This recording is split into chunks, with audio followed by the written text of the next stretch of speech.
చెప్పలేను, మీరంటారు మీరు అక్కడ అన్నీ ఉంటాం హ్యాపీగా ఉంటాం. నెక్స్ట్ సినిమాల్లో జనరల్ అంటే హీరోయిన్లు రకరకాల వాళ్ళతో యాక్ట్ చేస్తుంటారు కదా. మొత్తం మీద ఈ కెరీర్లో ఐ థింక్ ఎన్ని సినిమాలు పేరు చేసింది గుర్తులేదు సార్. అవునా? చాలా మంది గుర్తుపెట్టుకుంటారు. నా 15 అండి. ఓకే. ఈ 15 సినిమాల్లో డిఫరెంట్ హీరోయిన్స్ ఉంటారు కదా.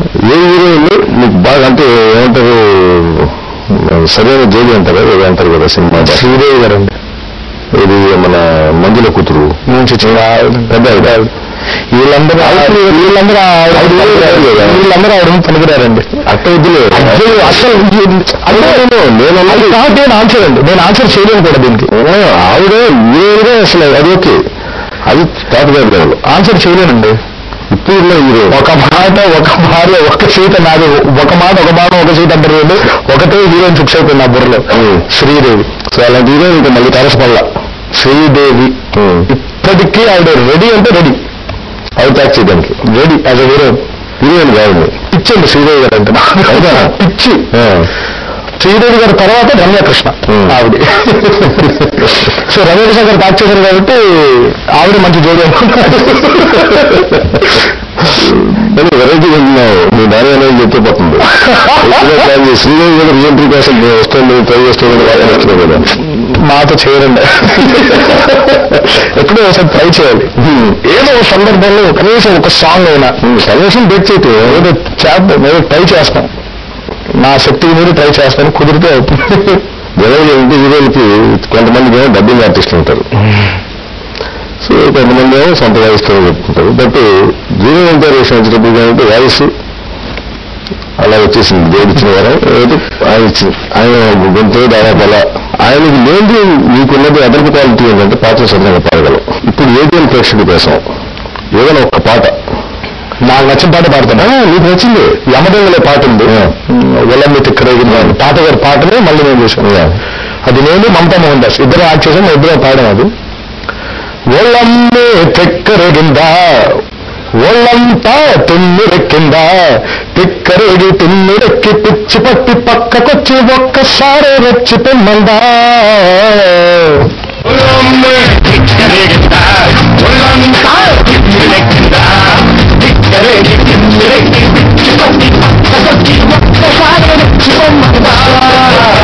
దాదాపు ఎన్టీఆర్ వారసుడిగా గుర్తించబడ్డారు మీరు సమాజంలో.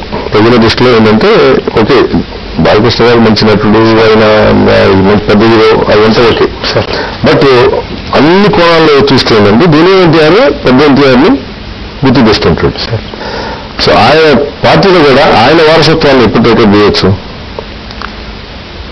సార్? అది నా జీవితంలో అప్పుడే రాని పేజీ గురించి నేను ఆలోచించాను సార్. ప్రస్తుతం ఏమిటి? ప్రస్తుతానికి నేను తెలుగుదేశం పార్టీకి కార్యకర్తని. ప్రస్తుతం తెలుగుదేశం పార్టీకి కార్యకర్త. నేను ఎప్పుడు లైఫ్లో బ్రతికినంత కాలం తెలుగుదేశం పార్టీ ఉప్పుతూనే బ్రతకాలి. మేము తెలుగుదేశం పార్టీ అలాంటిది. సో తెలుగుదేశం పార్టీ కార్యకర్తని. ఫ్యూచర్ అంటారా అది ఎవరో ఏం చెప్పలేదు సార్. దాని గురించి మనం ఇప్పుడే మాట్లాడి ప్రయోజనం లేదు.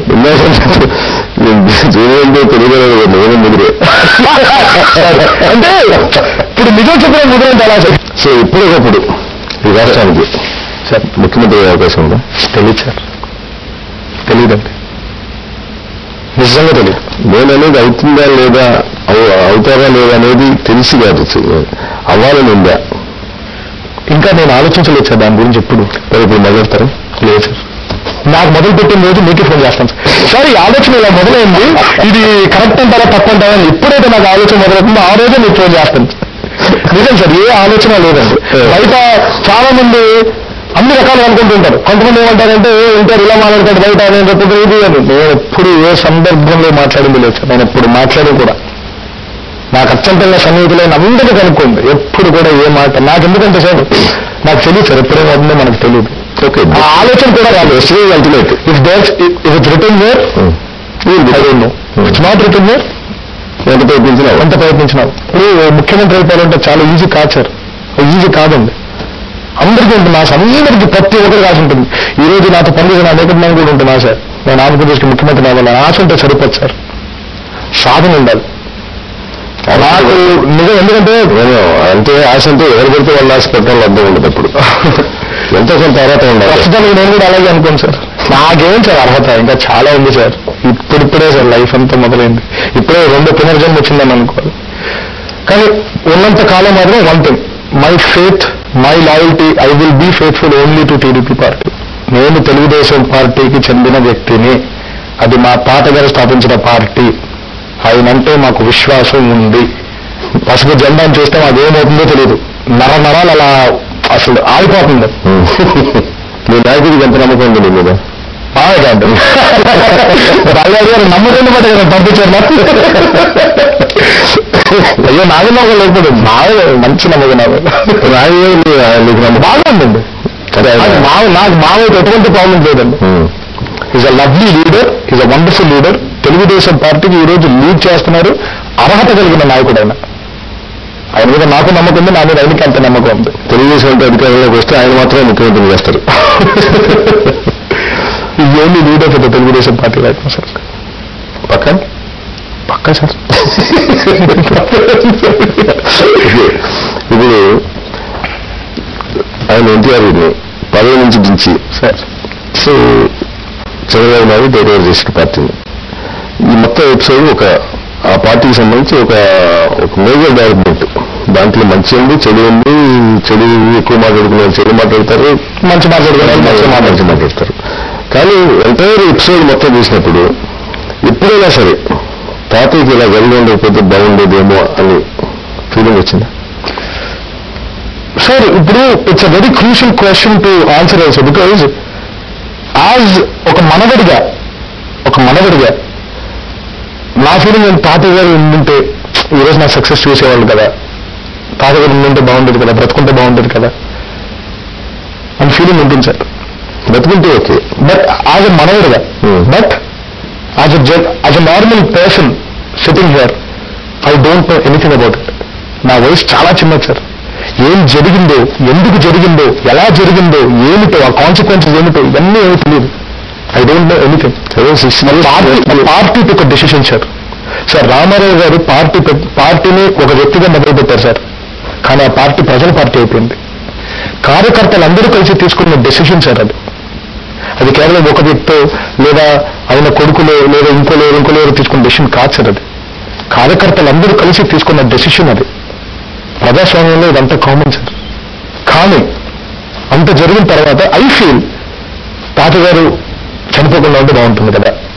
ఒక్కసారి రివైండ్ వెళ్ళిపోయి నేను ఒక్కడే కరెక్ట్గా ఆయన అలా ప్రాణభూతిని నన్ను పట్టేసుకుని అలా పరిగెత్తుకుంటూ హోటల్కి తీసుకెళ్ళి బతికి అలాంటి పరిస్థితి వచ్చేటప్పుడు కూడా బాగుండేది.